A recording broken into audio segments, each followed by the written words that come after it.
seyirciler, değerli arkadaşlar, değerli dostlar. Bugün yine Zerdeş TV'nin yorum analiz programında tekrar bir aradayız. Hani henüz bu önümüzdeki 20 gün içerisinde nelerin olup biteceğine dair net bir olgu ortaya çıkaramıyoruz gibime geliyor. Biz de yine bu seçim sürecinde olup bitenlere dair e, görüşlerimizi ortaya koyacağız. Bugün bu çalışmamızı yine daha önce de bizim konuğumuz olan sevgili Hasan Hüseyin Yıldırım'la yapacağız. Kendisinden görüşlerini alacağız şimdi. Hocam merhaba, hoş geldin. Nasılsın? Sağ olasın, teşekkür ederim. Siz nasılsınız? Teşekkürler. Sizin oralarda nasıl görünüyor bu seçim hevhülası? Nedir, ne değildir? Nasıl görüyorsunuz? Gerek Kürdistan tarafından gerek Türkiye geneline baktığımız zaman bu konuda bize neler söyleyeceksin hocam? Ee, evet, şimdi Türkiye bir seçim atmosferine girdi. Evet. Ee, bir sürü beklenti var bu seçim karşısında. Aslında bu beklentilerin bana göre Kürtler arasında hiçbir karşılığı olmayacak. İster iktidar birleşenlerini ele al, isterse muhalefet olarak o altılı masayı ele al. Hepsinin politikası güvenlikçi bir mantık üzerine kuruludur. Bu seçim yani Türk devlet sisteminde herhangi bir değişime yol açmayacak.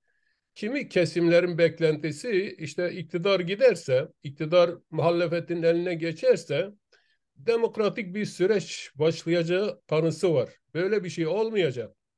Ki bana göre iktidar da değişmeyecek.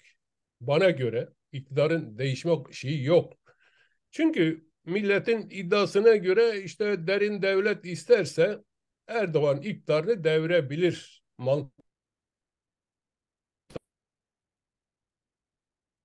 Olay yok Türkiye'de şu an. Evet, eskiden bir derin devlet vardı. Fakat Erdoğan'ın iktidarı el koyuşundan bu tarafa o derin devleti dağıttı.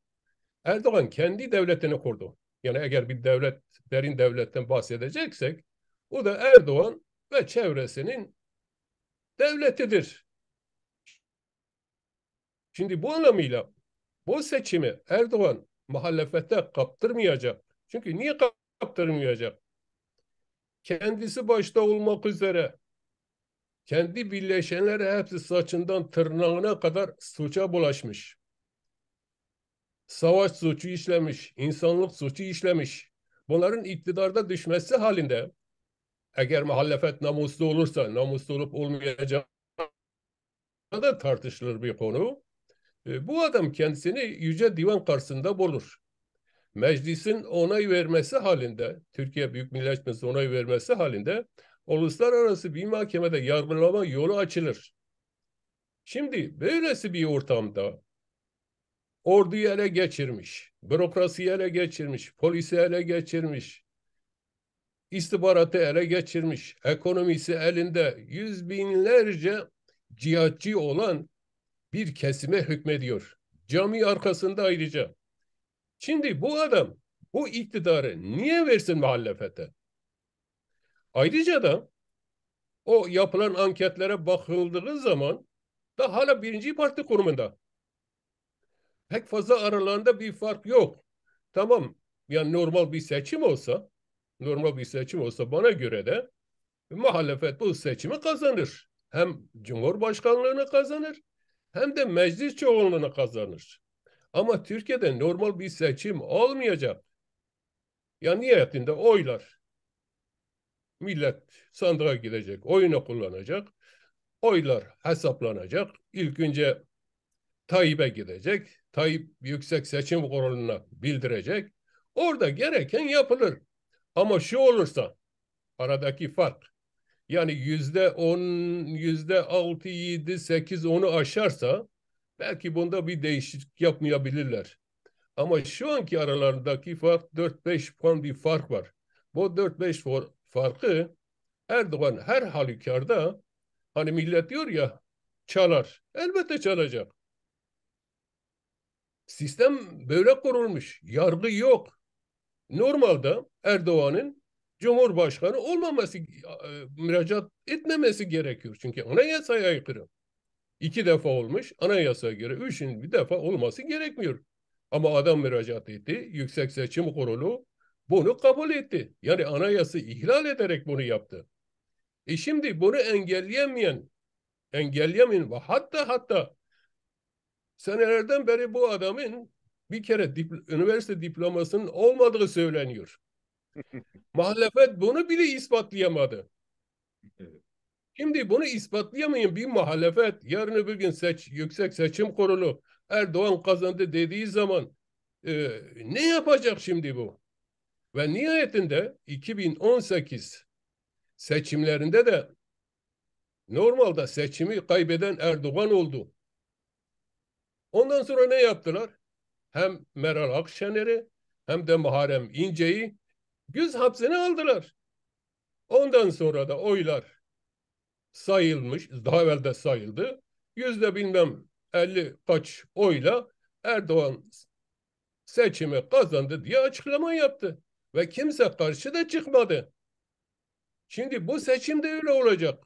Ciddi anlamda artık sıkılmış olan topluluğun bu süreci yaşamaması anlamına gelmemeli. Yani hazırlığını yine ona göre yapmalı ki sonuçta belki bu beklenti farklı bir açıdan da e, değişime uğrayabilir. Çünkü mesela ben şöyle bir şey düşünüyorum. Aslında e, iktidar yanlıları, daha doğrusu Türkiye Cumhuriyeti Devleti çıkmazı gördü, uluslararası ve içeride. Bu çıkmazın içerisinden çıkabilmenin yolu olarak da aslında uzlaşabilecek hani iki ayrı e, parçaya bölündüler ve Kürtler de dışarıda kaldı bir şekliyle. Onlar geleceği kurgulamak için bir aradalar aslında. Yani bu dolayısıyla da söylediğiniz burada doğru, seçim göstermelik bir hale gelmiş oluyor bu noktada. Ama yumuşak bir geçiş de yapmaları gerekiyor. Yani dediğiniz gibi belki e, Erdoğan Cumhurbaşkanısı da kalacak veya Kemal'i gönderecekler yukarıya, Kılıçdaroğlu'nu. Kendisi parlamentoda ağırlık kazanacak. Ama bir şekilde bu döngüyü kırmaları gerekiyor. Yani o açıdan bakıldığı zaman e, ne diyeceksiniz? Yani ben inanıyorum ki şu an Türkiye Cumhuriyeti Devleti kendisini yeni bir olguya hazırlıyor. O Millet ve Cumhur İttifakı'nın da var olma sebebi bu. Ama ellerinden geldikçe de bu yeni süreci kurgulamada Kürtleri dışarıda bırak. Ama parlamenter yoluyla ama e, partilerini kapatarak vesaire. Bu konuda neler diyeceksiniz hocam? Bu konuda daha evvel birkaç makale yazdık. Evet, Yani bir ihtimal verdik ya bu da kesin değil. Bir ihtimal. Bir evet. ihtimal halinde ki Türkiye Büyük Millet Meclisi çoğunluğunu Erdoğan kimseye vermez. Kimse bu beklenti içinde olmasın. Olmasın. Çünkü her şeyi ona göre hazırlamış ve bayağı da rahat adam. Öyle bir sıkıntısı yok. Ama Millet diyor hocam affedersiniz seçimden hemen sonra zaten parlamenter sisteme geçilmeyecek. Yani bir süre Kemal Kılıçdaroğlu bile gelse şu anki mevcut Cumhurbaşkanı'nın yetkilerini kullanma noktasında bir iki sene geçeceğini tahmin ediliyor. ha, o da doğru tabii. O da doğru. Yani eğer gelirse tabii o da bir Ya, ihtimal ya. ama şu mümkün. Yani o ihtimali veriyoruz. Kemal Kılıçdaroğlu başkan seçilirse ama Türkiye Büyük Millet Meclisi çoğunluğu Erdoğan'ın elinde kalırsa ki bunu kimseye kaptırmayacağını ben o kanıdayım. O kanıdayım. Ee, Kaptıracağını sanmıyorum. Şimdi böylesi bir iklimde Kemal Kılıçdaroğlu'nun yapacağı hiçbir şey yoktur. Ekonomi iflas etmiş, hayat pahalılığı alabildiğine gitmiş, yoğun bir baskı var, uluslararası tüm güçlerle problemli. Yani meclisin desteklemediği bir Kılıçdaroğlu başkan olsa bile Kılıçdaroğlu'nun yapabileceği bir şey yoktur. Ve bu iklimde Kemal Kılıçdaroğlu daha da halk nezdinde itibarlaştırılmaya çalışılır ki yapacakları odur. Evet. Ayrıca da yani şunu görmek lazım bence. Doğrudur, ben milletin duygularını okşamak için yazmıyorum, konuşmuyorum. Evet. Ben gördüğümü yazıyorum. Tabii. Umarım ki, bak onu da söylüyorum. Umarım ki ben yanılırım. Umarım ki ben yanılırım. O arkadaşlar haklı çıksınlar. Ya Evet. şeyin açıklaması ortada. Hulusi Akar'ın Kayseri'de yaptığı açıklama. Hı. Seçim propagandası döneminde millet bağırıyor. Vur de vuralım, öl de ölelim. Adam gülerek cevap veriyor. O günler de gelecek. Bekleyin, o günler de gelecek. Evet, onu Ha, bizleri. yani Evet. bu şey bunu çözmelidir. Muhalefet bunu çözebilmelidir ama bunu çözecek olan bir muhalefet yok. Her gün HDP'ler veya YSP e, çalışanları cezaevlerine atılıyor. İçeride başkanları var, milletvekiller var, kayyumlar var, şu var, bu var. Şimdiye kadar bunu engelleyemediler. Evet. Ayrıca da bu gittikçe de bu sistemini kordu. Millet şunu şey yapmasın. İşte millet açtır. İktidarlar işte mutfak yangını değiştirir. Ya dünyada böyle bir dünya yok. Tüm dünya toplumları açtır. Tüm dünya, Evet. yani bu üçüncü özellikle ülkeler hepsi açtır. Hiçbir iktidar da değişmiyor. Yani açlık iktidarın değişimi için sebep değildir. İktidar değişimi iki şeye bağlıdır. Bir, yeni bir değişim rüzgarı esilirse, bu sosyalizm olur, bu din olur, bu başka bir şey olur. Ama mevcut olan eski toplumu değiştirmeye yönelik olan bir yol olur. Mesela AKP nasıl iktidara geldi? AKP Kemalist iktidarın o toplumda yarattığı o baskıcı sisteme karşı yeni bir sistem oluşturmak için bu rüzgarı arkasına aldı, iktidar oldu.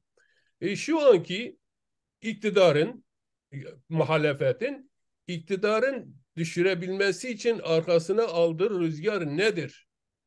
Adamın propagandalarına bakıyorum. Biz iktidara gelirsek öğrencilere bir öğün yemek bedava vereceğiz. Allah Allah.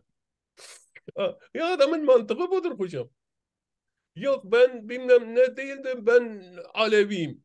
Ya be birader, Aleviliğini bile sahip çıkmayan, kimliğine bile sahip çıkmayan bir adamda demokrasi kimse beklemesin. Böyle bir şey olmayacak. Ayrıca da adamın söyledikleri var. Ben gelirsem terörü bitireceğim. Nasıl bitirecekmiş efendi? İşte İran'dır, Suriye'dir, Irak'tır, Türkiye'dir. Bir araya gelecekler. Yani Bağdat Paktı'nı yeniden inşa edecekler. Ee, Kürt sorunu, yani terörizm dediği Kürt sorunu bitirecekmiş. Şimdi terörizm dediği Kürt sorunu sen bitirdikten sonra Kemalizmin 1923'te yaptığının aynısını yapmış oluyorsun. Şimdi milletin burada işte demokrasi bloğu. Ya demokrasi bloğu demokrasi mücadelesi ile demokrasi bloğu olur. Bu adamın toplumun hangi demokratik hak ve hukukunu değiştireceğim diye iktidara geliyor.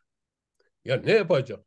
Türkiye'de demokrasinin ana şeyi o demokratik hak ve özgürlüklerin olabilmesi için bir kere millet Kürt sorunu diyor. Kürt sorunu bana göre yanlıştır. Kürdistan sorunudur. Kürdistan sorunu çözülmeyene kadar Türkiye'de hiçbir demokratik hak ve özgürlüğün önü açılamaz. İlk önce bu sorun çözülmeli. Diğer tüm sorunlar bunlara bağlıdır. Şimdi bizim çevreye bakıyorum. Özellikle o Kürt siyasi hareketlerinin işte önde gelen şeyi. O bugün önüme bir şey çıktı. Neydi? Selahattin Demirtaş'ı bir mesajı çıktı. 23 Nisan'ı kutluyorum diyor. Ya bir Kürt liderin ben 23 Nisan'ı kutluyorum demesi ya Kürtlerle dalga geçmektir bu. 1923 bu ne bayramıdır? Cumhuriyet Bayramı dediği bu bayram Türk ırkı üzere, Türk milleti üzere kurulan bir çete devletidir. Tüm milletleri egemenlik altına alma baskı aracıdır. Ama hocam o zaman öyle değildi ki daha. Ne zaman? Cumhuriyeti tabii Kürtlerle beraber kurgulayacaklarını, yapacaklarının bir iddiası vardı ve parlamentoda da Lazistan mebusu, Kürdistan mebusu, bilmem ne mebusu vardı. Dolayısıyla henüz sizin söylediğiniz anlamda yani 1924 süreci henüz yok. 1923 yani kurulan cumhuriyet bu. O cumhuriyeti Kürtler ve Türkler yani e, sonraki değişimden bariz tuttuğun zaman o cumhuriyetin kutlanması var. Yani oradan bir gönderme var. Yani eğer yeniden başlayacaksak bak cumhuriyet vardı. Biz cumhuriyeti beraber kurduk. O mesaj var gibime geliyor o. Biz hani siz demokratikleştirmediniz ama ikinci adımda bizim bunu demokratikleştirmemiz gerekiyor. Yani şey katılırsın katılmasın o ayrı Türkiye'lilik şu bu falan meselesi ama o noktayı iyi kavramak gerekmiyor mu sizce? Ha, Hocam bak. Cumhuriyet bizim de hayır Cumhuriyet bizim de Cumhuriyetimiz değil mi? Böyle Değil. şey ola Değil. hayır Değil. hayır hayır yapılanlardan bahsetmiyorum. 1919, 1920, 1923 Kürtler orada değil mi? Hani karar süreçlerinde yok ama yani bir varlıkları var orada. Niye? Çünkü öyle bir yalanla dolanla bilmem neyle olursa olsun ama Kürtler kendi başlarına bir şey yapabilecek konumları yok artık. Yani ne kendilerini devlet kurma durumları var, ne de o yetkinlikleri var, ne de güçleri var. Çünkü bastırılmış birçok yerde. Karar sürecinde ne olmuş? İşte Türklerle bir cumhuriyet kurma. Hadi tamam diyorlar ama tabii ki Türklerin arka planı başka. Yani bunu kaybedersek sanki böyle Kürtler hiçbir şey yapmamış, hiçbir katkısı olmamış gibi bir durumda ortaya çıkması doğru değil bence. Bak hocam bak bak. Bak. Şimdi şu mantık doğru değil. He? Bu devlet bizimdir. Bu ülke bizimdir. Biz bu devleti beraber kurduk. Ya yalan, yalan. Biz bu devleti beraber kurmadık. Doğrudur. Türklerle birlikte hareket eden Kürtler olmuştur. Ama Türklere karşı mücadele eden Kürtler de var. Koçgiri var. Hoybun var. Bedirhanlar var. Sivas'ı basmaya gidiyor Bedirhan. Engelleniyor. Kürtler tarafından engelleniyor. Kim engelliyor? Kahtalı Hacı Bedir Ağa engelliyor. Kahtalı Hacı Bağa meclise okuma yazması olmamasına rağmen meclise taşınıyor. Şimdi sen bunu Kürttür diye bu cumhuriyet bizimdir diyemezsin. Kürt hainleri bunları desteklemişlerdir. Biz Türk'üz demişlerdir. Kürtlüklerine sahip çıkmamışlardır. Ama buna karşı çıkan bir Koçgiri, bir Bedirhan hareketi bunlar tasfiye edilmiştir. Katliamdan, soykırımdan geçirilmiştir. Ya bunu görmek lazım. Şimdi yani bu cumhuriyet nasıl bizim cumhuriyetimiz olur? Cumhuriyeti tamam Kürtler içinde yer almış. Çanakkale'de savaşmış, nerede savaşmış. Bir sürü kan dökmüşler. Antep'te savaşmış, Urfa'da savaşmış, Adıyaman'da savaşmış, Maraş'ta savaşmış. Türklerin hiçbir askeri olmamasına Kürtler burayı kurtarmış. Ama ne yapmışlar? Götürmüşler, Kemal'e teslim etmişler. Biz bunu yaşadık. Şimdi Kemal sözde anti-emperyalist mücadele, sözde diyorum ha, öyle bir anti-emperyalist niteliği de yok Kemal'in. Anti-emperyalist mücadele veren Kürtler olmuştur. Ama Kürtler emperyalistlerle birlikte çalışan götürüp Kemal'a mücadele teslim etmiştir. Şimdi bu bizim devletimiz değil. Orada da bir demokrasi yok. Ha, kimine elbise giydirmiş, kimine fes giydirmiş, meclise taşımış. Batı'ya da demiş ki ya bak işte Kürt temsilcileri de var ve burada şeyde noktalarda nedir? Lozan'da noktalardırdı. Ve o elbiseyi giydiği için adamı idame götürdüler. Hasan hocam bunlar reddedilecek şeyler değil söylediğiniz. Yani doğru, bunların hepsi yaşandı ve 100 yıl geçti. Bu 100 yıl içerisinde Türkiye Cumhuriyeti Devleti, yani Kürtlerin ve Türklerin ortaklaşa mücadelesiyle oluşturdukları bir devlet, bir cumhuriyet olgunlaştı. Ancak bu cumhuriyet Kürtleri dışladı, bastırdı, katliamlara uğrattı ve bugüne kadar gelindi. Yani istedikleri sonuçlara ulaşamadı. Ve bugün geldiğimiz noktada Kürtler yine var. Şimdi Kürtler bir çıkış arayışı. Yani uluslararası dengeye bakmak zorunda, iç dengeye bakmak zorunda, örgütlülük yapısına bakmak zorunda, eğitim durumuna bakmak zorunda. Dolayısıyla yani bir çıkış olması gerekiyor. Şimdi e, karşı çıkabiliriz birçok şeye de, ama bir de realist bir nokta yakalamamız gerekiyor. Yani Kürtler ne yapmalı? Kürtler ne yapacak? Hani şimdi çık, milyonlarca insanı dök. Ben bağımsız Kürdistan istiyorum. Ne olur yani? Sana veya bana Kürdistan'ı mı verecek? Vermeyecekleri kesin. Biz ne yapacağız? Adım adım gibi bir olgu, bir gerçeklik var. Yani öyle bakıldığı zaman e, yani Kürtlerin geldiği nokta da ne yapabilirler? Yani hatalı yapmışlardır, seçimleri bilmem nedir. Bir sürü olay var ama şu an kritik bir eşik var. Kürtler nasıl aşacak? Ben de biliyorum, parlamentoya gittikleri zaman belki de Kürtleri konuşturmayacaklar yine. Bu ayrı bir mesele. Ama gitmeleri gerekiyor. Hani diye şunu da dersek ne yapacağız Kürtler o zaman? Yok kardeşim, Kürtler orada kalsın, bu bizim devletimiz değil, bu bizim seçimimiz değil. Ne yapsın yani Kürtler o zaman? Bak hocam, şimdi aslında konu geniş biliyor musun? Yani Geniş tabii ki. Evet. Evet. Kürtlerin statüsünü belirlemek lazım. Bu statü üstünde yükselecek olan Kürt devriminin niteliğini ortaya koymak lazım. Uzun bir mesele. Ben oraya girmiyorum. Girmeyeyim. Evet. Şimdi Kürtler seçime girmeli hocam. Kesinlikle seçime girmeli. Mümkün olduğu kadar fazla milletvekili de çıkarmalıdırlar. Şimdi bundan sonrası Kürt politikası problemli hocam. Kürt politikası bundan sonra. Ben demiyorum seçime girmemeli. Seçime girmeli. Mümkün olduğu kadar parlamenter çıkarmalı. Ama meclise gitmemeli. Niye meclise gitmemeli? Çünkü meclise gittiğin zaman o ırk yeminini içiyorsun. Tamam da hocam, yani Titreyin. ya bana Hocam çok titreyin. hocam Titreyin. ben bak niye biliyor musun hocam? Bu öngörü Kürdün önünü açmıyor gibime geliyor. Yani sen oraya Titreyin. gitmek zorundasın. Mesela Leyla Zana zaten bunu parçaladı. Yani yok etti Leyla Zana bunu. Yo, yo, yo, yo. Anlatabildim mi? Leyla tükürdüğünü yaladı. Leyla tükürdüğünü yaladı. Tükürdüğünü Öyle yaladı. değil. Öyle değil. Öyle. Yani Ben de öyle görüyorum. Hocam ben öyle görüyorum. Ha, sen beni eğer he, konuşturmak istiyorsan tabii ben de tabii. öyle görüyorum. Ha, Okey. ben öyle görüyorum. Ben öyle Evet. görüyorum. Bak sana örnek vereyim hocam. Ha.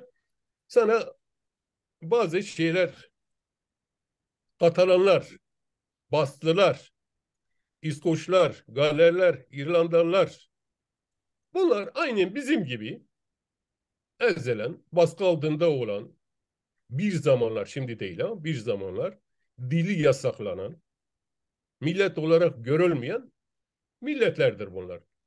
2 aydan beri ben bunların mücadelesini inceliyorum. 2 aydan beri. Toparlasam o notları emin ol bir kitap çıkar. Bekleriz Şimdi hocam. tabii bunlar içinde bir de Belüşler var. Bir de Kürtler var. Zaten Kürtler bizim sorunumuz. Şimdi bunların hiçbirisinde çıkışından bu tarafa bak 1500 yıl sürmüş bunlar. Bu saydıklarım var ya 1500 yıl mücadelesi sürmüş. Yani 600'lerden başlamış. Kürtlerin de öyledir. Kürtlerin de öyledir. Ya 15-100 yıl süren bunlar mücadeleler. Şimdi hiçbir millet kendi programında biz bağımsız devlet istemiyor diye bir kayıt koymamış. Hiçbir millet bağımsızlığın koşulları yoktur dememiş. Biz baskı altındayız. Egemenliğimiz gasp edilmiştir. Biz bunu almak için mücadele ediyoruz. Ha sonuçta gelinen yani o 1500 yıl sonra gelinen bu aşamada bu milletler bu mücadele sonucu bağımsız devletlerini kuramadılar. Ama da hala biz bağımsız devlet kurmak istiyoruz diyorlar. Ha, bunun en çiğ örneği Katalanlardır. 17'de sanıyorum bir referandum yapıldı. Halkın çoğunluğu onay da verdi. Ama İspanya dedi ki anayasaya aykırıdır. Ben bu hakkı vermeyeceğim dedi. Hatta önderliği hakkında Interpol kararı çıkarttı. Avrupa karşı çıktı tabii. Yani yargılayamazsınız, tutuklayamazsınız. Ama şeyi de desteklemedi Avrupa. Katalanların bağımsızlığını desteklemedi. Ama şu an bir parlamentoları var, polisi var, askeri var, mahkemesi var, dili var, şu ve bu var. Şimdi Kürt ama bunlar seçime giderken, belli bir süreçten sonra seçime giderken milletvekili çıkarıyorlardı hocam. Ee, belediye başkanları da seçiyorlardı. Yerel iktidar oluşturuyorlardı belediye vasıtasıyla. Merkezi meclise de gitmiyorlardı. Bu konuda eski politika gazetesine eğer bulursan 4-5 tane röportaj var onlarla. Ki bu son işte bu 2 aydan beri o konuyu inceliyorum. Adamların dediği şu: biz o meclise gitmeyiz. Soruyorlar niye gitmiyorsun? Diyor ki o meclise gittiğimizde e, bir yemin var. O yeminde kral ve kraliçeye bağlılık yeminidir. Biz bunu içtiğimiz zaman biz kendimizi inkar etmiş oluruz. Bu ihanettir. Biz bu ihaneti yapmayız. Tamam da hocam şimdi Kanada'dayım ben. Kanada devleti her seçimine gider. Parlamentoları var. Hatta federal bir yapı var. 10 tane ayrı devletten oluşuyor. Evet, Onların da kendi parlamentoları var. Bir de Ottawa'da büyük merkezi parlamento var. evet. Ama gel gör ki İngiltere'nin atadığı bir adamdan veya kadından governör dedikleri bir danışman ataması yaparlar. Bak ama sözde Kanada bağımsız bir devlet. Yani böyle baktığımız zaman şimdi söylediğiniz anlamıyla güneyde parlamentomuz var. İyi kötü. Var. İşte Rojava'da da oluşma sürecinde Evet. daha, daha bir şey yok. Buranın da çalışmasının bir şekilde o noktaya gelmesi için bir çaba sarf edilmesi lazım. O çaba değil mi bu? Yani bu daha sonra olması gereken bir şey değil mi? Hocam bak. Şimdi bak çünkü niye belediyeleri aldılar? Hepsi kayyum. Şu an belediyeler bile Kürtlerin elinde değil. Ama denediler Kürtler. Belediyeleri aldılar. Yani iyi yönettiler, kötü yönettiler. Onu ben o konuda değilim. Ama aldılar. Değerlendirmek istediler. Burası yerel dediler. Çift dililiği getirdiler. Ne bileyim işte anlatabiliyor muyum? Yani bir çabalar var ama devlet yine baskısını kurdu ve şu an halen kayyumlar var. Yani hiçbir şey yapılmıyor gibi bir yaklaşım bence doğru değil. O açıdan diyorum. Yani Hocam ben hiçbir şey yapılmıyor demiyorum. Ben eğer biz bir milletsek, biz bir ülke sahibiysek, ülkemiz işgal edilmişse, milli egemenlik gasp edilmişse bizim buna alternatif bir milli politikamız olması gerekir diyorum ben. Ha, ama dört şimdi parçayız. Tek parça değiliz ki. Yani işte bir tane her yerimiz parça, olsa, biz hepimiz orada olsak, şimdi her İstanbul'da, parça, İzmir'de ekstra bir Kürdistan var. İşte diasporada beşinci bir parça Kürdistan var. Yani bilmiyorum biraz aslında hocam bu noktada biraz aydın eleştirisi de istiyorum sizden. Yani ne yapmamız da gerekiyor? Bu seçime, bu bak duruma. bu seçimlerde bireysel olarak ve arkadaş grubu olarak bu Ya, seçimde biz eskiden HDP'ti, şu an Yeşil Yeşil Sol Sol. Parti, Evet. Parti programı ne olursa olsun, tüzüğü ne olursa olsun, kim tarafından korunmuş olursa olsun, kimi aday gösteriyorsa göstersin, hangi devlet başkanı için aday gösterilenleri kimi destekliyorsa desteklesin, bunu göz önünde bulundurmama koşuluyla, bu Yeah, yeah, saklıdır. Hislerimiz saklıdır bu konuda, yeah, yeah, saklıdır. yeah, yeah. Of course. Saklıdır. Biz YSP'yi destekleyeceğiz hocam. Yazdık da bu konuda birkaç tane Yeah, makale okudum. destekleyeceğiz. Niye Okudum. destekleyeceğiz? Biliyor musunuz? Niye destekleyeceğiz? Çünkü Kürt milli potansiyeli bu partinin etrafında içinde örgütlüdür. En radikal, en milliyetçi, en yurtsever olan Kesin. bir potansiyeldir. Bu potansiyel korunmalı hocam. Ya SPG'nin niteliği ne olursa olsun, ne olursa olsun ama orada bir örgütlük var. Bu örgütlük korunmalı. Niye korunmalı? Ha, bu yapı devrim mi yapacağız? Kendileri de zaten beklemiyor, biz de beklemiyoruz. Ha, şimdi Kürt sorunu hiç kimse beklemiyor. Yani hiç kimse şu an Kürtler işte mücadele edecekler de, devlet kuracaklar da kimsenin böyle bir beklentisi yok. Bizim de beklentimiz yok. Kimsenin de yok. Şimdi hocam devletleri kuranlar ve yıkanlar biz değiliz. Emperyalistlerdir. Eğer Kürt devleti kurulacaksa emperyalistler kuracak. Tabii bizimle birlikte kuracak. İki şart var. Ha? Bir, biz parti, örgüt, kurum, milletçe biz bunu istemeliyiz. Biz devletleşmek istiyoruz diyeceğiz. İkincisi, uluslararası sistemin bizi desteklemesi gerekiyor. Şimdi bir proje var. Ortaya konulmuş, genişletilmiş. Orta Doğu projesi ortadadır. Güney'e müdahale ettiler. Güney'e müdahale etmeseydi Kürtler o statüyü alabilir miydi? Alamazlardı. Ama Rojava, aynı zamanda şeye de müdahale ettiler. Referandumlarını da engellediler. Yani. hocam onu istersen ben sana açayım. O referandum Türk No, devletinin no, oraya girme hocam. Oraya girme. Çünkü yani sen söylüyorsun. Sen söylüyorsun. Yani sen söylüyorsun. Ben referandumu engellediler ama o referandum Türk devletinin projesiydi. Amerika uyardı, dedi ki kardeşim bu referandumu yapma. Sen milli hareketi engelliyorsun. Önünü kapatıyorsun. Bana bir iki sene şeyi var, zaman ver. Seçimler olsun Irak'ta. Bağımsızlık da dahil ben senin tüm koşullarına sana yardımcı olacağım dedi. Adamlar dediler size telefon edeceğiz, düşüneceğiz, şu yapacağız, bu yapacağız. Türklere telefon ettiler. Telefon kayıtları elimizde var hocam. Kurban olayım. Türkler siz bu referandumu yapacaksınız dedi. Ondan sonra da Mesut Efendi çıktı, işte halkımız diyor ki referandum yapılacak. Yapıldı, ne oldu? Neyse onu geçiyorum hocam. Uzun ya bir mesele. Ayrı ya bir ya, konu. ya. Ayrı Orada bir konu. durmayalım. Şimdi genişletilmiş Orta Doğu projesi gereği hocam Güney'e müdahale ettiler. Şu an bir federasyon durumu var. Gerçi ona da kurban olsun da onu da tasvip ettiler ya. Onu da %51'ini kaptırdılar. Gümrük şeylerine kaptırdılar. Petrolü kaptırdılar. Devleti devlet yapan tek bir kurum oluşturmadılar. Bu ortada. Şu an tüm umudumuz hocam. Tüm umudumuz Rojava'daki gelişmelerdir. Bugün Kürt dinamiği orada kalbe atıyor. Zaten Amerika Kürt devletinin onun üzerine inşa ediyor. 120 bine yakın asker oluşturdu. Çok güçlü modern silahlar verdi.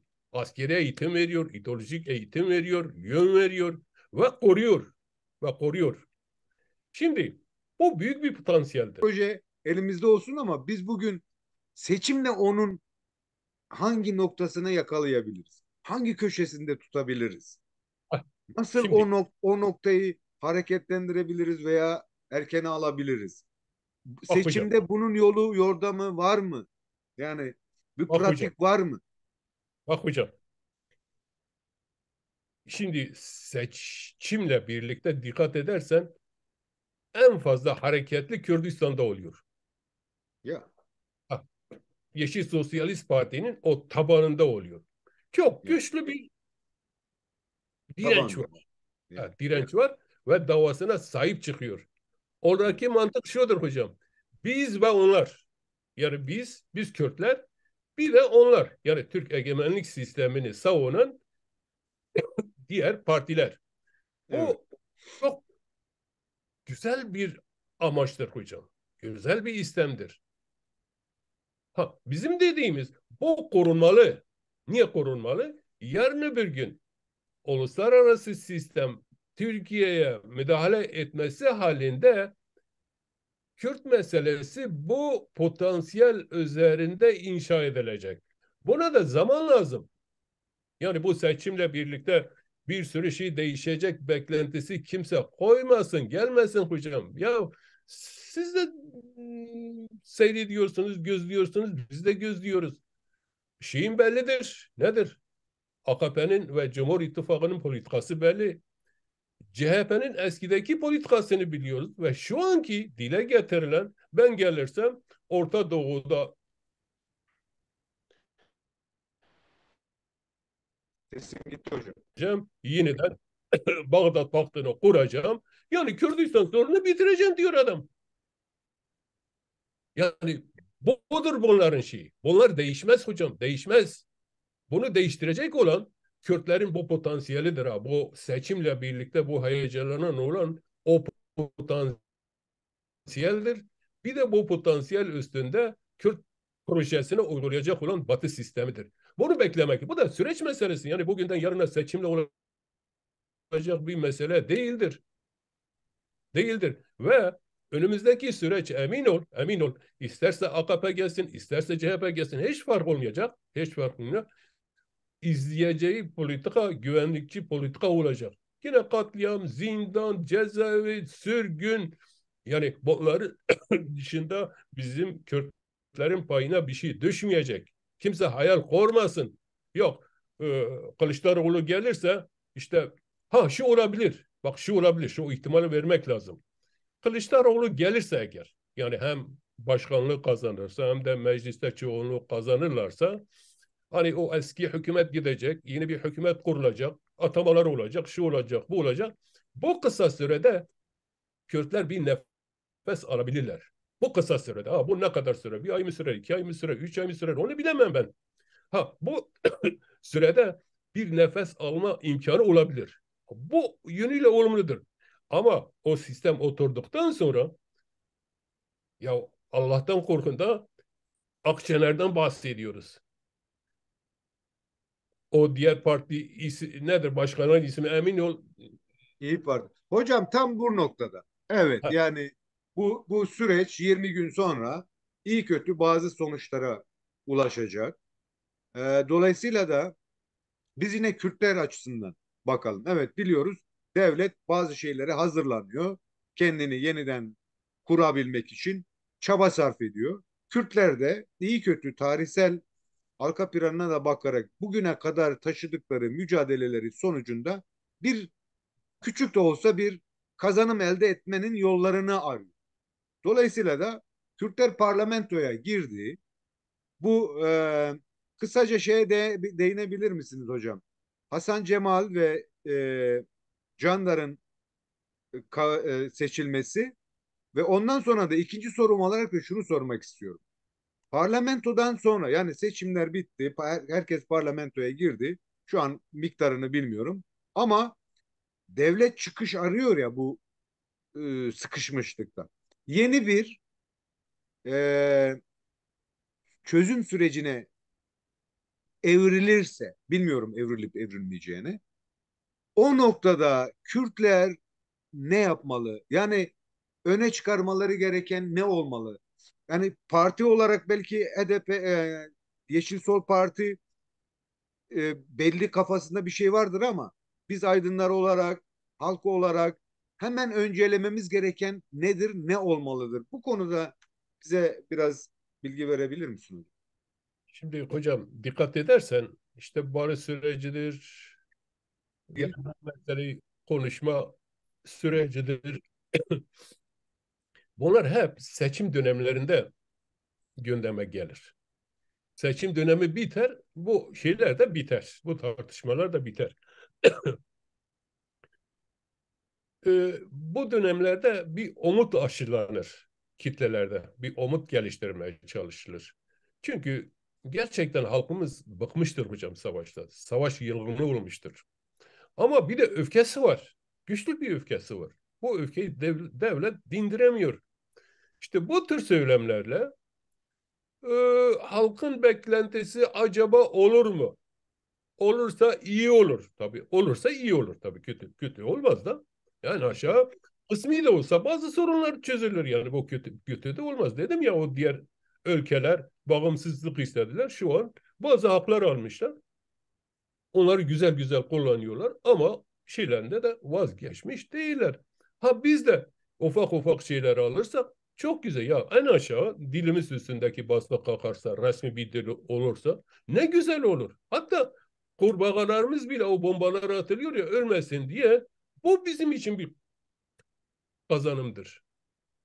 Ama bu seçim süreciyle ilgili söylenen söylemlerdir. Hasan Cemal'dır, Cengiz Çandar'dır, bilmem kimdir. Daha evvel de bunlar gibiler geldi. Biliyorsun yani HDP'de, HDP öncesi bir sürü partilerde bir sürü o Türk kesiminden gelen şeyler oldu. Onlar görevlerini nasıl yaptılarsa hocam, nasıl yaptı? Söylemleri ortadadır. Ha, buradan not almışım, isterse okuyayım. Çok kısadır, çok kısadır.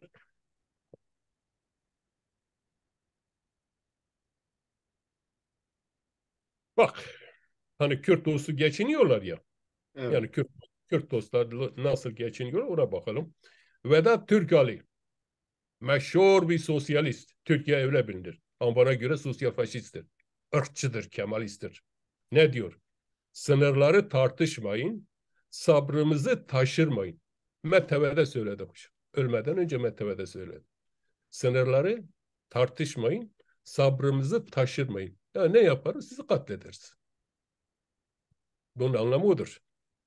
Taner Akçam, Kürtler için özellik istemek kan gövdeyi götürür. Aman ha, özellik istemeyin, sizi katlederiz. Sırrı Süreyya Önder, biz HDP'yi Kürt milliyetçiliği önüne geçmek için kurduk. Hocam milliyetçilik bir toplumun özüdür. Kurtuluş ideolojisidir. Ya, milletçe ha. Şimdi milletin katmanları var. Sosyalisti var, dincisi var, liberali var, demokratı var. Ama ortak şey milli pazara sahip çıkma mücadelesidir. O da milliyetçiliktir. Onun özü milliyetçiliktir. Yalçın Küçük'ün söyledikleri var. Ertuğrul Kürkçü, Şengal, Kürt ve Arap ağalarına bırakılamaz. Hadi bakalım. Kürt ve Arap kime bırakılacak? Türkiye habire bombalıyor ya, Türkler ne olacakmış? Abim, şimdi Hasan Cemal'la neydi o diğerinin ismi? Cengiz Cengiz Çandar. Can. Evet, Cengiz Çandar'ın da bunlardan bir farkı olmayacak. Daha evvelkilerini de gördük de. Daha evvelkileri de gördük. Şimdi bunlar, adamın söylediği şu: ben gelirsem frank giyineceğim. Atatürk'ten kalan bir gelenektir. Atatürk kimdir hocam? Atatürk kim? Kürt millet katilidir. Eğer birisi Atatürkçü ise o Kürt dostu olamaz. Herkes bunun kafasını bir yerine koymalı. Hasan Cemal demokrat değildir. Liberal bile değildir. Demokrat değildir. Demokrat olmanın kıstası hocam, ezilen ulus bireyi ise ezilen ulusun bağımsız devlet hakkını savunması gerekir. Ha, o millet bağımsız olur mu olmaz mı, birlikte yaşar, bir federal devlet mi olur, özel bir yapı mı olur, ama bir statünün sahibi olmasını savunur. Yok bunlarda böyle bir şey. Ben frank giyineceğim, bu Atatürk'ten gelen şey. Bu bir mesajdır hocam. Kürtler bunu görmeli. O anlamıyla bizim bir beklentimiz olmamalı. Şimdi bu anlamıyla, şimdi bir sürecin başlayabilmesi için hocam her iki tarafın da hazır olması lazım. Hem Kürtlerin hem de Türklerin. Ne Kürtler hazır ne de Türkler hazır. Bir kere Türklerin hazır olması için bizi milletçe kabul etmeleri lazım. Yani Kürtler bir millettir. O coğrafyada yaşıyor. Bir dilleri var, bir kültürleri var, bir tarihleri var. Biz bunların varlığını anayasa çerçevesi içinde Türklerin hakkı neyse bunların hakkı da olmalıdır. Bu çizgiye gelmesi lazım. Yok öyle bir şey yok. Da hala e, sıradan bir tane vatandaş bir türkü söylediği zaman bıçaklanıyor hocam. Daha dün Antalya'da Batman nedir otobüsüne saldırdılar. Ya bunlar münferit olaylar değildir hocam. Konya'daki o katliam, Hendekler, Robiski bilmem ne. Say bitmez bunlar. Şimdi böylesi bir yapıyla karşı karşıyayız ve Türkler hazır değiller. Kürtler de hazır değil hocam. Kürtler de hazır değil. Ya biraz önce sana anlattığım o şeyler nedir? İstemiyor hocam. Bir statü istemiyor. Şimdi kafalarında ne var ben bilemem. Mutlaka herkesin kafasında bir problem var. Ama bize söylenen e, Kürt milli politikası değil. Ne diyor? Demirtaş ne diyor? Bu devlet bizim devletimizdir. Türkiye ortak yuvamızdır. Türkiye Cumhuriyeti Devleti ortak devletimiz. Ya bu bir Kürt bunu diyemez hocam. Bir Kürt bunu diyemez. Ne bu devlet bizim devletimizdir, ne Türkiye bizim ortak vatanımız. Ya Kürtlerin hiç kimseyle ne ortak vatanı var, ne ortak bayrağı var, ne de ortak bir geleceği var. Ha ortak gelecek nasıl oluşur biliyor musun? Ortak gelecek şöyle oluşur. Türkler bizim varlığımızı kabul eder. Tamam kardeşim, şimdiye kadar biz sizi inkar ettik. Siz bir milletsiniz, kültürünüz var, diliniz var, şuyunuz var, buyunuz. Gelin oturalım. Biz bu noktaya geldik. Türkiye Cumhuriyeti Devleti mi diyecek? Ne? Ya Türkiye Yok Cumhuriyeti. demez. Ben hani siz diyorsanız ya bir süreç başlar. Ya. Sürecin başlayabilmesi için bunları Ama demesi lazım. burada Kürtlerin hiç mi çabası, gücü onları o noktaya taşımıyor? Yani varsayalım ki sizin söylediğiniz gibi bu bireyler Türkiye'yi, Kürtleri aldatmak için, Kürtlerin olası beklentilerini farklı bölgeye e, iletmek için veya başka kanala yönlendirmek için böyle bir tercih yap. Yani biz Kürtler olarak tamam bu bilgiye sahipsek, gücümüz oranında da bir pazarlık demek istemiyorum ama dayatmamız olmayacak. Yani bu, sizin bu söylemleriniz sanki Kürtler böyle eli kolu bağlı kim ne derse işte TC ders yaparlar. İşte ne bileyim Irak hükümeti der yaparlar. İşte Esed bir şey de yaparlar.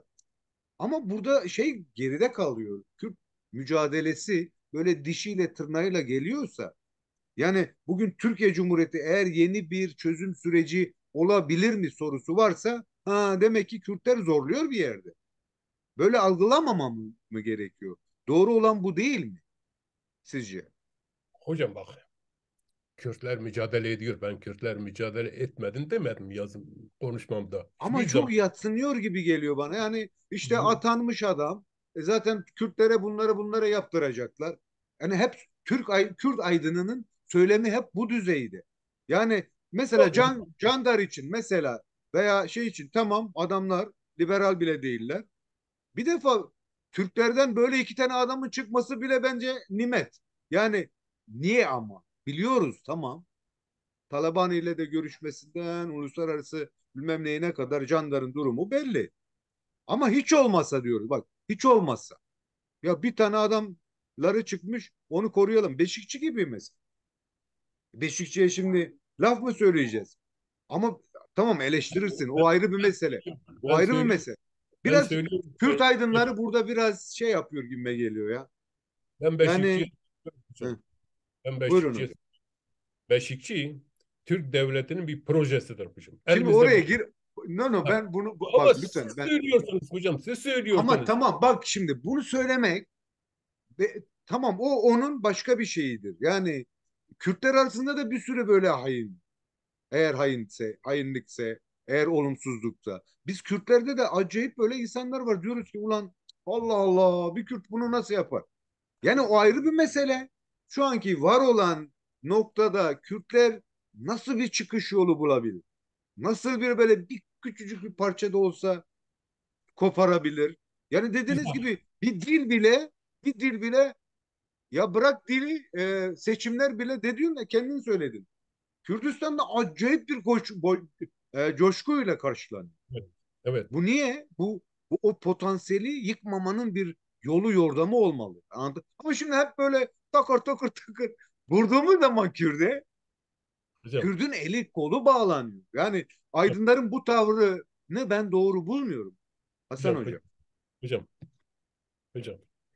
Ya ben dediğimi anlatamıyorum hocam, izah edemiyorum. Ben anlıyorum seni, çok çok iyi anlıyorum ama sadece Yani bu olmamalı benim, diye bakıyorum ben hocam. benim bu söylediklerim, eminim farkındayım.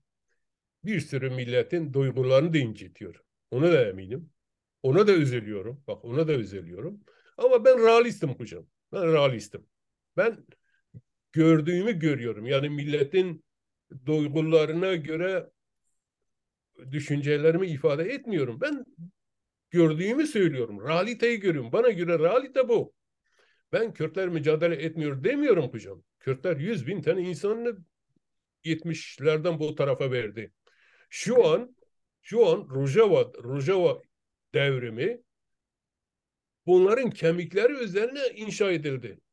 Yani durup dururken o yapı Oluşmadı tabii. oluşmadı da, yani yılların 70'lerden beri gelen Kendileri bile 15 bin tane şehit verdi ya. şehit Sadece verdi. ki. Ya. Şehit verdi.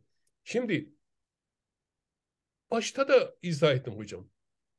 Hak alabilmemiz için bir statü, bağımsızlığı bir tarafa bırakacağım. Bir statü, milletçe bir statü elde edebilmek için Kürtler canı başla mücadele ediyorlar. Kuzeyde, güneyde, doğuda, dört parçada ve tüm dünyada Kürt'ün olduğu her, bak ben sen bile burada bir mücadele veriyoruz da Ya. bunların toplamı o Kürt milli mücadelesinin nüveleridir hocam. Nüveleridir. Kürtler mücadele vermiyor demiyorum. Ben olumsuzlukları saydım. Olumluluklar var. Olumluluklar nedir biliyor musun? Olumluluklar Amerika, bak Kürtler hocam 100 yıllardan beri mücadele ediyor. Biz şimdiye kadar bir hak elde edebildik mi? Edemedik. Ama emin ol, dünyada belki en fazla mücadele eden halklardan birisi de biziz. Yani başka halklara küçümsemeyeyim onların mücadelesini. Ama biz büyük bir bedel ödedik. Ama bir karış toprak elde edemedik. Sadece e, Doğu Kürdistan'da bir cumhuriyet kurduk. O da 8 ay mı sürdü, ne sürdü? O da 11 ay. Sovyetlerin yardımıyla kurduk. Ne zaman ki Sovyetler şeyini çekti, o da göme gitti. Buna rağmen durmadık, mücadele ettik hocam. Ama bir karış yine kurtaramadık. Ne zaman ki Amerika 91'de Saddam'a karşı müdahaleye girişti, biz orada federasyon hakkını kazandık. Ne zaman 2011'de Suriye'de kargaşalık başladı, oradaki Kürtler örgütlendi. Şu an özel bir, ya tamam uluslararası alanda kabul görmese de özel bir yapımız var hocam. Parlamento var, anayasa var, kurumlar var, Kürtçe eğitim yapıyor.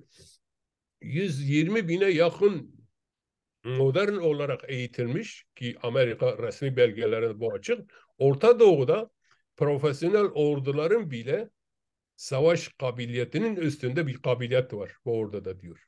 Onların tespiti hocam, ben Ama tespit. Kürtler çıkıp diyor ki yok kardeşim, Rojava bile diyemiyor. Kürdistan bile diyemiyor. Kuzey, Kuzeydoğu Suriye. Şimdi bu yaklaşımla senin söylediklerin çok tezat. Niye biliyor musun? Sen tespit yapıyorsun. Diyorsun ki bak böyle böyle, öteki diyor. Senin bu söylediğini duymuyor bile. Ya, onlar Algılamıyor bile. Ama bunlar baskın hocam. Yani hocam Kürdün moralini bozan bu değerler değil mi? hocam onların problemi. Ben düşüncemi söylüyorum. Onların problemi. Ya, onların problemi. Tamam Şimdi da ben soruyorum sana, Aydın nasıl tavır takınmalı? Yani benim sorumun onların cevabını ben böyle istiyorum. Diyorum ki Kürtler bu süreçte ne yapmalılar? Yani nasıl bir tavır içine girmeliler ki Kürtler bu coşkusunu belli bir noktaya, bir parça bir şey koparmaya yarayabilsin. Kürtler hocam, Kürtler şu anki Kuzey'i eğer düşünüyorsak şu anki YSP'nin bünyesinde bulunan bu örgütlülüğü korumalı. Korumalı. Ne gibi bir politika izlerse izlesin ben ona hiç takmıyorum. Ya, Yanlış da yapsalar, doğru da yapsalar bana göre hiç önemli değil. Ama bu potansiyel korumalı. Çünkü bu potansiyel koruduğu zaman bir örgütlülüktür. Ve bu örgütlülüğün nüvesi şeydir, milliyetçiliktir, yurtseverliktir. Ya benim diyor, ben. Onlar ve ben diyor. Kitle bunu söylüyor. Burası Kürdistan diyor.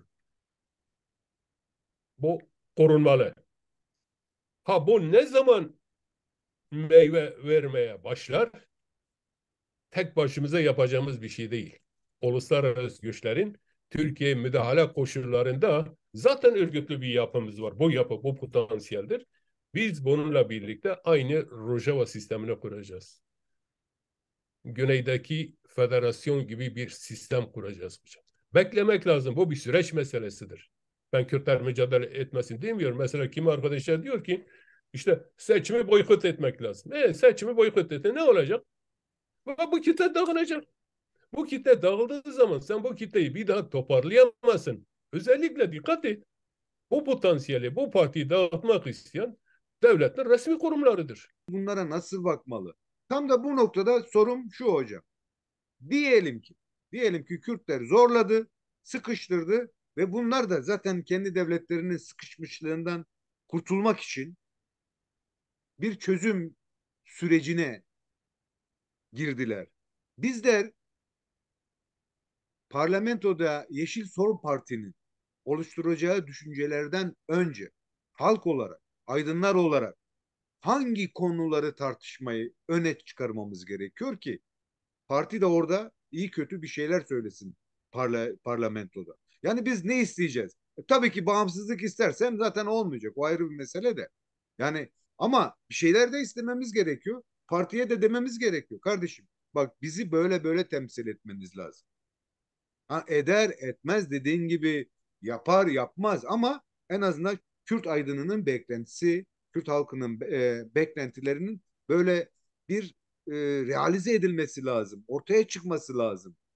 Bu konuda ne yapabiliriz?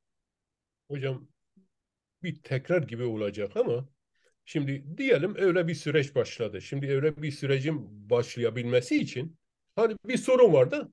Bu sorunun çözülmesi lazım. Ya Şimdi sorunun çözülmesi için ne olması lazım? Tarafların yan yana gelmesi lazım. Şimdi taraflar yan yana geldi, masaya oturdu. Kürtler diyecek ki kardeşim sen şimdiye kadar beni inkar ettin. Beni tanı artık. Ben bir ulusun ya, bir milletim, benim ülkem var. Beni kabul et. Kabul ettim. İyi. O zaman anayasaya koy. Teminat altına al. Onu da yaptım. Ondan sonra Amerika'nın hocam 2 Mart 2003'te Colin Powell ile Abdullah Gül arasında, o zaman ikisi Dışişleri Bakanı'ydı, yaptığı 9 maddelik bir anlaşma var hocam. Okudun mu okumadın bilmiyorum o anlaşmayı. hatırlamıyorum yalan söylemiyorum. Okumadınsa ben eğer karşıma çıkarsa ben size Evet. gönderirim. Orada 9 maddelik bir anlaşma var. Anlaşma şu. Bir, aklımda kaldığı kadarıyla belki yanlış, eksik, fazla ifade bir su içeyim hocam. Kusura Tabii bakma. tabii rahat ol. Lütfen rahat ol. Bir, Kürtlere geçici bir özellik hakkı tanıyacaksın. Sivas'tan öbür taraf. Geçici bir statü. Bu statü 3 sene sürecek. 3 sene sonra koşullar hazırlanacak. Referandum yapacaksın. Referanduma gidilecek. Kürtler ne isterse, bağımsızlık diyebilir, federasyon diyebilir veya başka bir statü isteyebilir. Artık o Kürt halkının vereceği karardır. İkinci madde. Üçüncü madde, Güney Kürdistan'a yönelik operasyonları, PKK'ya karşı yönelik operasyonları durduracaksın. Üçüncüsü, Kuzey, 400. Kuzey Kürdistan'da PKK'ye yönelik olan operasyonlarda daha önce bizi bilgilendireceksin. Ha bunun gibi şeyler hocam. Koşullar bunlardır hocam. Yani ben şey demiyorum hemen yan yana. Hocam Gorbaçov'un söylediği bir söz var. Diyor ki öldü rahmetli. Dedi ki dünyada çözülmesi en zor olan iki sorun var. Bir Çernobil, ikincisi Kürdistan sorunu. Kürdistan sorunu hadi çözelim demekle olmaz. Olacak bir sorun değil. Çünkü dört ülkeyi hatta Kafkasya'yı da içine alan bir dünya sorunu haline gelmiş. Hem Batı sisteminin hem Doğu sisteminin bu ülkelerle olan ilişkileri var. Çıkar ilişkileri var. Şimdi birdenbire herkesi bunları karşılarına almak istemiyorlar. Onun için yavaş yavaş, hidi hidi, yavaş yavaş, yavaş yavaş olacak. Ha, ilk bir ayak düştü. İşte Irak ayağı. Şu an Suriye ayağı kırılıyor. Ha millet işte nedir? Suriye'nin demokratikleşmesini istiyorlar. Cartı, curtu. Bunlar laf hoca. Bunlar söylem. Bunlar söylem. Yarın Ama bir masa. moral bozucu söylemler hocam. O iş verir. Moral, moral bozucu hocam. Moral bozucu. Moral Evet. bozucu şeyler. Keşke ben bağımsız devlet kuruyorum desin. Ama bu koşul yok. Bu koşul yok. Ben bir ara inceledim. Rojava'yı inceledim. Nüfus çoğunluğu. Şu an Kürtlerin egemenliğinde olan alan Araplar daha fazla. Ya. Araplar daha fazla. Kürtler azınlıkta orada. Ama şu an yönetim Kürtlerde. Bir ara hani millet diyor da niye Rojava deniliyor, işte niye Kuzey Suriye deniliyor, niye Kanton deniliyor. İşittiğim kadarıyla hocam bizdeki bilgi diyorum. Amerika YPG'yi, PYD'yi uyarmış. Demiş ya Rojava da demeyin, şu da demeyin, bu da demeyin. Kuzey ve Doğu Suriye deyin geçin. Niye demiş? Demişler. Ya demişler hep siz ölüyorsunuz. Siz Kürdistan dediğiniz müddetçe ne Arabi gelir, ne Ermenisi gelir, ne Türkmeni gelir, ne Çerkezi gelir. Kimse gelmez. Kürt bırakmadınız, hepsini öldürdünüz. Kuzey Doğu Suriye deyin. Bu herifler de biraz gelsin savaştan ölsün. Ondan sonra o sistemi kurdular. O sistem yanlış değil. Doğru olan sistemdir. Realite odur. Ha, kimi diyebilir ki ya niye bağımsızlık savunmuyor? Ya bağımsızlık kolaysa bu işten git yap da. Git sen bir ölden. Onun Ya. için süreci beklemek lazım hocam. Kürtler mücadele ediyor. Hem de canı gönülden mücadele ediyor. Her şeyini vererek mücadele ediyor. Ölümden daha ötesi var mı? Ölümü güzel alıyor da. Şu an 10 binin üstünde Kürt yurtseveri zindandadır. Yani canı sıkıldığı diye için mi oraya gitti adam? Mücadele etti. Ben Kürt'üm dedi. Haklarımı istiyorum dedi. Sen bunu küçümsersen ama diğer tarafta kravatını takarsan gidip Hilton Oteli'nde kongreni yaparsan bir de Kürdistan bayrağı asarsan ben bağımsız Kürdistan istiyorum dersen devlet sana karışmasa ben otur düşünürüm ya bu ne iştir? Ya bu adam demokratik cumhuriyeti savunuyor. Onun Allah'ını şaşırıyorlar. Ama bu adam bağımsız Kürdistan diyor. Kürdistan bayrağını istiyor. Devlet buna karışmıyor. Bu işte bir sakatlık var. Ben bunları görüyorum hocam. Görüyorum. O anlamıyla da ben ve arkadaşlarım mevcut olan bu harekete önderlik eden yapıyı destekliyoruz. Destekleyeceğiz. Yani görüşlerine katılmazsak da bireylerini sevmesek de tüzüğü programı bize uygun olmasa da ama Suyunu bir iç Kürt hocam. Suyunu iç efendim suyunu. Suyunu iç suyunu. yine bir şey tuttu. Ya yorma kendini ya. Ben seni yormak istemiyorum çok fazla. Sağ olasın. Ya. Yaşlandık. Olmasın bir şey olmaz. Şimdi Hasan hocam son bir soru soracağım. Buyur. Bütün bu olup bitenler evet tam da yaklaşımınız gibi. Böyle bir süreçteyiz ve bu süreçte Kürtlerin Türklerin Kürtleri tanınması yetmiyor. Kürtlerin de aynı zamanda Türkleri ikna etmesi gerekiyor diye bir düşüncem. Yani Adana'daki çiftçiyi, Karadeniz'deki balıkçıyı, Tekirdağ'daki köfteciyi.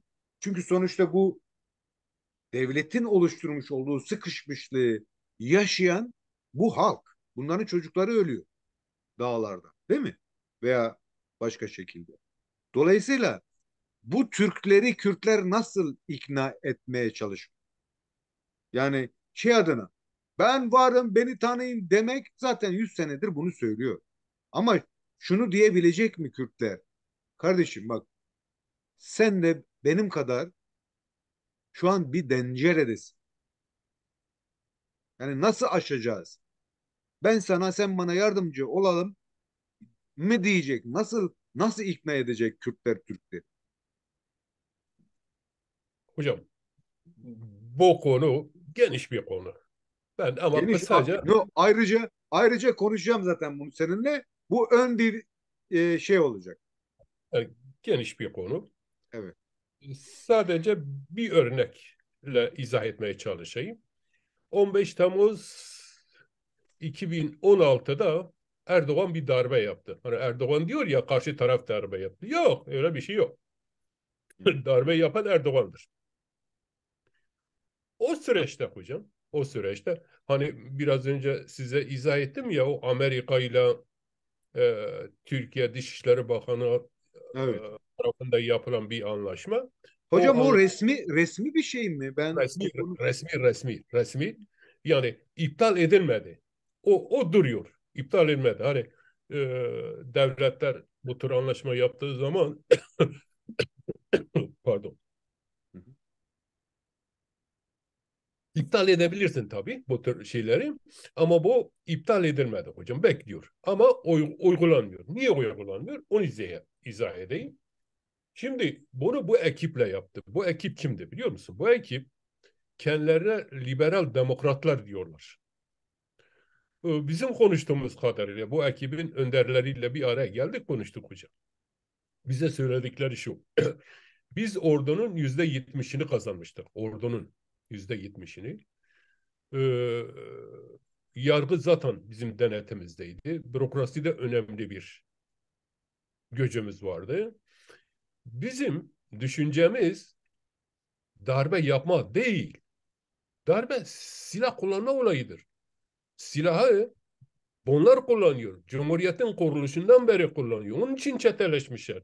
Eğer biz de silaha başvurursak biz de çeteleşiriz. Onun için silah bizim aklımızın ucunda bile geçmezdi. Biz ne düşündük? Dedi ki toplumu alttan üste doğru toplumu değiştirelim. Bir de şey yaptık. Hani o Kürtçe türküler söylendi, TRT, şeş açıldı, bilmem ne yapıldı, ne yapıldı. Hepsi onların eseri, o ekibin eseri. evet. Şimdi bu arada biliyorsun o Kozmik Oda basıldı, belgeler alındı ama yanlış adrese verdiler. Tuttular Erdoğan'a verdiler onları. Şimdi bunlar güçlenince bunları içeri attılar biliyorsun. Bu Kemalist olan o Ergenek'ci olan kanadı. Bunlar toparlandılar hocam. Çünkü 80 senelik, 100 senelik bir tecrübeleri var. Rusya'yı da yanlarına aldılar bu arada. Bunlara karşı bir darbe hazırlar. Tabi bu arada Erdoğan'ı da yanlarına aldılar. Çünkü Erdoğan da saçında tırnağına kadar ne dersen söyle suça batmış. Onu da kafaya aldılar. Bu Batı yanlısı 3 ekiptir. Bir, kendilerine bu liberal demokrat dediğimiz şey. İki, NATO'cu subaylar. O NATO'cu subayların içinde 2 ekiptir. Birisi ırkçı Kemalist kesim. Bir kesimde bu liberal demokratlardan. Birisi de Fethullah Gülen ekibi. Ki en güçsüz olan da bu Fethullah Gülen ekibidir. Diyor bize yönelmeden önce Batılılar uyarıyor bunları. Size yönelecekler diyorlar. Tedbirinizi alın. Diyor tedbirimizi nasıl alacağız diyor. Biz silaha başvurmayı aklımızdan geçirmiyoruz. Üzerimize geldiği zaman o darbe gecesi dedikleri gece zaten çoğumuz diyor yurt dışındaydık. Belli bir kesim diyor kendi canını korumak için silahlandık. Ama diyor o zaman şu gerçeği gördük. Hani o Türk toplumu demiyordu. Türk toplumu diye bir toplum yok diyordu o vatandaş. Ki general da bizim görüştüğümüz vatandaş general. Türk toplumu diye bir toplum yok. Anadolu toplumu demek lazım. Çünkü bunlar hepsi göçebe, muhacirdir. Bu coğrafyada bir millet varsa o da Kürt milletidir diyordu. Biz sorduk, arkadaş sormuş, yani bizim adamıza görüşen arkadaş sormuş. Bu senin görüşün mü? Yoksa sizin yok demiş. Bizim ekibin görüşüdür. Liberal demokratların görüşüdür demiş. Yani Batı değerlerle uzlaşmak için Kürtlerin haklarını verecektik. Kürtlerin üzerinde Batı ile uzlaşacaktık. Bizim hesabımız buydu. Biz toplumu alttan üste doğru değiştirmeye çalıştık. Ama diyor şu gerçekle karşılaştık. Bir baktık ki Anadolu toplumunun yarısı ırkçı Kemalist, yarısı da ırkçı Cihaist. Biz bu toplumu Cihadist. değiştiremedik. He? Cihadist. Ya cihadist. Biz bu toplumu değiştiremedik. Şimdi hocam biz böylesi bir toplumla karşı karşıyayız. Yani siz de takip ediyorsunuz. İşte soldur, liberaldir, demokrattır, şudur, budur. Bir sürü örgüt var biliyorsun. Yani 50-60 tane Türkiye'de parti örgüt var da. Şimdi demokrasiyi özümlemiş. Yani Kemalizmi aşan, bu dediğim ekip Kemalizmi de aşmıştı. Kemalizmi de aşmıştı. Ee, Kaç tane örgütü var? Ya en işte şu an kendisini böyle güçlü pazarlayan Türkiye İşçi Partisi var. Biz Kemalistiz diyoruz. Kemalist olan bir adam demokrat olabilir mi hocam? Sosyalist olabilir mi? Biz böylesi bir toplumla karşı karşıyayız. Bu toplumu değiştirmek bizim işimiz değil hocam. Yani yapacağımız bir şey değil. Biz İkna değiştiremeyiz. diyorum. Değiştirme değil hocam. İkna, ikna. Yani Söylüyoruz hocam, söylüyoruz. daha fazla Kürt öldürülmemesi için Kürtler ne diyebilir? Daha fazla dışlanmaması için Kürtler ne yapabilir? Yani ortak dil diyoruz. Tamam da bu İstanbul'daki Kürt'e de bu hakkı isteyeceğiz. Diyarbakır'dakine de isteyeceğiz ki. Bu Türkleri nasıl ikna edeceğiz? Kemal Kılıçdaroğlu'nu çeviriyor diyor ki diyorlar ki sen HDP ile görüşüyorsun. Bak sıradan bir Türk yani. Gariban bir Türk. O da diyor ki ya kim sana söyledi ben öyle bir şey yapmadım işte bilmem nedir falan. Sıradan bir Türk. Tamam da bunu sen ben nasıl değiştireceğiz hocam? Yani zavallı. Değiştirmekten bahsetmiyorum hocam. Yani Kürtler Kürtler tamam kendi direngenlikleriyle beraber. Yani kardeşim bak bu benim hakkım. O da senin hakkın ve biz bu hakkı birlikte yaşayabiliriz. Atıyorum yani bunu nasıl belirleyecekler? Nasıl diyecek? Çünkü eğer bunu yapmazsak yarın öbür gün vallahi sokaklarda satırlarla öldürecekler Kürtler. O zaman Anladım. biz aydınların Ben, hadi ben, şöyle oldu böyle ne ben, yapacağız o zaman? ben onu bekliyorum hocam. Ben onu bekliyorum. Yazılarımda da söylüyorum. Şimdi Bekliyorum ben. hocam normal sohbete girdik biz de. Evet. Yani bekliyorum. Çünkü Ha. biz şimdi zaten mücadele ediyoruz hocam. Kardeşiz diyoruz. Ya kardeş olamıyorsak bile hiç olmasa e, iyi bir komşu olalım diyoruz. Kardeş diyoruz, kabul etmiyorlar. Birlikte öldük diyoruz, kabul etmiyorlar. Hocam Şu kabul etmeyen iktidar halktan böyle bir karşılık yok bence. Yani o nedenle ben ısrarla ikna diyorum. Yani devlet devletin sevdiği en güzel Kürt ölü Kürt. Ama işte aynı apartmanda oturan biz halklar varız. Bu birbirimizi ikna etmemiz gerek. Çünkü devlet 100 yıldır adamın kafasını öyle bir hale sokmuş ki. Yani Kürt dedi mi şimdi böyle şey oluyor. Bu adamı aynı apartmanda oturuyorsak ikna etmemiz lazım. ikna Yanlış olmuyorsa bir bu soru yanlış mı hocam? yo yanlış değil, yanlış değil de e, Kemal hocam sen onu ikna edemezsin.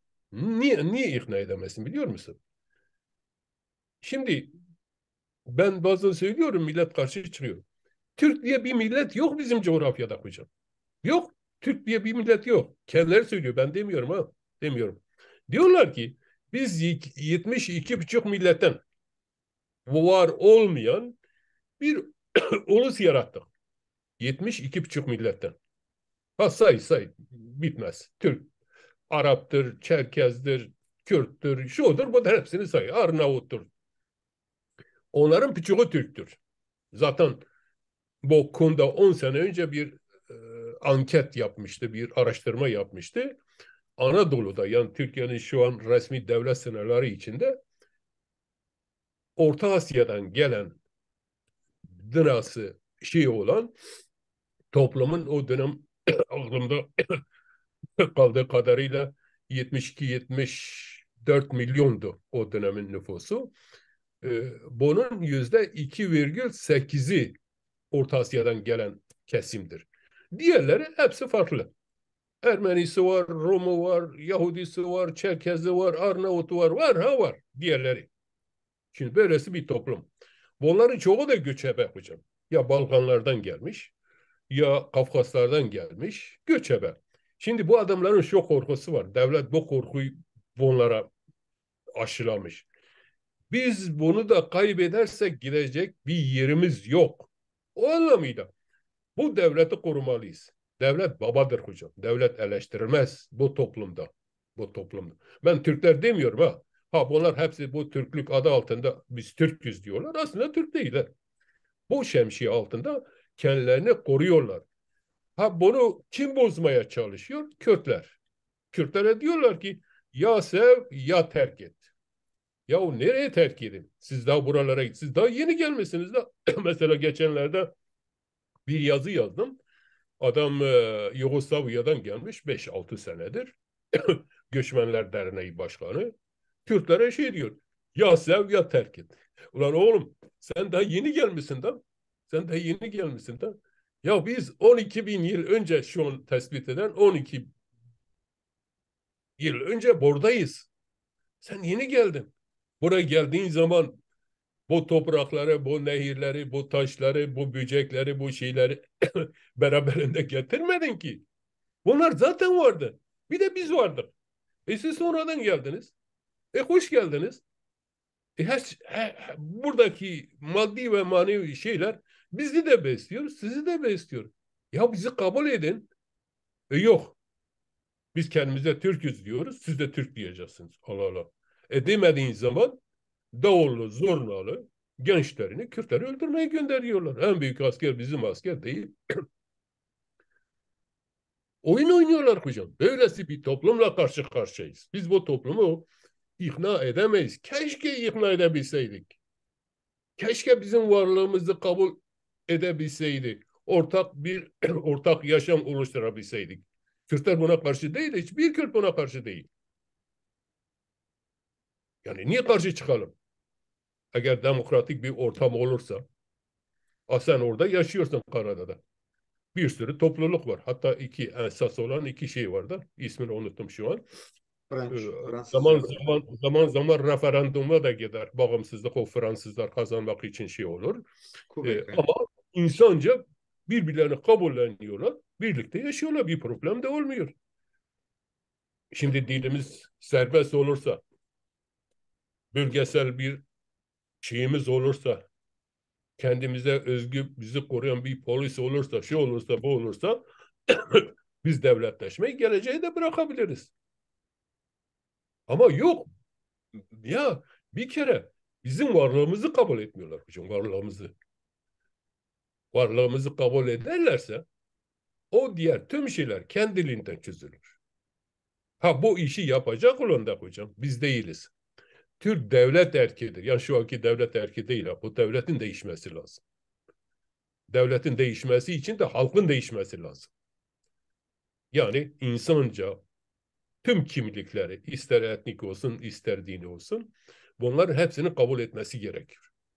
Ya ben bir Ermeni niye öldüreyim? Bir Yahudi'yi niye hor göreyim? Bir Rum'u niye hor göreyim? Bir Kürt'ün etnik durumdan niye şey yapayım? Bu noktaya geldiği zaman emin ol biraz önce size izah etmeye çalıştığım Bu liberal demokratların projesi, programı buydu. Yapamadılar adamlar. Yapamadıkları için de e, 10 binin üstünde o koruma ya. 10 binin üstünde koruma hepsi şu an yurt dışında yaşıyor. Ha, Peki o hocam, anladım. Son olarak çok fazla girift hale sokmak istemiyorum ama söyleyeceğiniz nedir? Yani hem Kürtler açısından hem devlet açısından e, neler yapabiliriz bu 20 gün ve 20 günden sonra? hocam, devlet zaten yaptığını yapıyor. Kürtler de zaten yapmaya çalıştığını yapmaya çalışıyor. Canı gönülden çalışıyorlar. Onları tebrik ediyorum. Başarılarını diliyorum hocam. O örgüt, o örgütlenme, o potansiyel, o heyecanın devam etmesini istiyorum. Evet. Ha, sonuçta ne kazanırız, ne ederiz o konuda düşüncelerimi konuşmamdan bu tarafa izah etmeye çalıştım. Fazla bir beklentiye girmemek gerekir diyorum. Esas olarak Kürtler yani Kürt yurtseverlerin diyorum ha, Kürt yurtseverlerin diyorum. Bu potansiyeli korumalıdırlar. Yarın bir gün Türkiye müdahale etme halinde çünkü bize basarak yükselecek bu mücadele. Yani bu potansiyele basarak, bu potansiyelin içinde bir güç çıkararak bizim haklarımızı formüle edecekler, mevzi alacaklar. Onun Evet, için bu potansiyel ne bahasınızda olsun korunmalıdır diyorum. korunmalı. Peki hocam, çok teşekkür ederim. Değerli seyirciler, bugünkü Teşekkürler. konuğumuz değerli hocamız Hasan Hüseyin Yıldırım'dı. Kendisini çok yorduk, farkındayım. Çok teşekkür ederiz görüşlerinden dolayı. Hocam çok teşekkürler. Son olarak yine katmak istediğim bir şey varsa. Sağlığını isterim hocam. Halkımıza da başarılar diliyorum. Peki Ben hocam. umutluyum. Bu yüzyıl bizim yüzyılımız olacak hocam. Buna eminim. Peki. Teşekkürler hocam. Ben teşekkür Sağ ederim. olasın.